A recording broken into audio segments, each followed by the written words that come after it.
മായമില്ലാത്ത ചായ കുടിക്കാൻ എല്ലാവർക്കും ആഗ്രഹമായിരിക്കും അല്ലെ. ഇതിൽ മായില്ല എന്ന് കേൾക്കുമ്പോൾ നമുക്ക് ടേസ്റ്റ് കൂടും ചെയ്യും.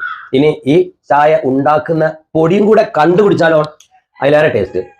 ഇനി അതും പോട്ടെ, ഇത് ഉണ്ടാക്കുന്ന ഫാക്ടറി പോയിട്ട് അതിന്റെ നിർമ്മാണം കണ്ട് അവിടുത്തെ പച്ചില ഇലത്തോട്ടത്തിൽ പോയിട്ട് അതും കണ്ട് ആ ഫാക്ടറിയും കണ്ടിട്ട് അവിടുന്ന് ചായപ്പൊടി മേടിച്ച് ചായ ഉണ്ടാക്കി കുടിക്കുമ്പോഴുണ്ടാകുന്ന ഫീലിംഗ് അതിലേറെ ടേസ്റ്റ് ആവും അല്ലെ.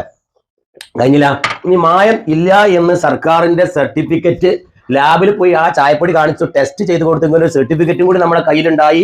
പിന്നെ ഈ ചായ കുടിക്കുമ്പോഴോ പെട്ടെന്ന് തീർന്നു.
എനിക്കൊരു തെറ്റായ കുറെ ധാരണയാണ്. ചായപ്പൊടി ഉണ്ടാക്കുന്നതിൽ കെമിക്കൽ ഇല്ലാതെ അല്ലെങ്കിൽ ആർട്ടിഫിഷ്യൽ ഒരു കളറൊന്നും ഇല്ലാതെ ചായപ്പൊടി ആരും ഉണ്ടാക്കില്ല.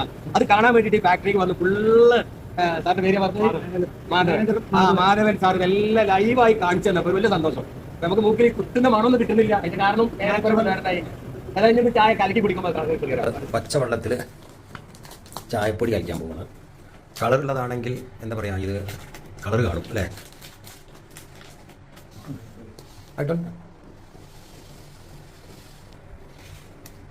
കൈയിട്ടിറക്കട്ടെ.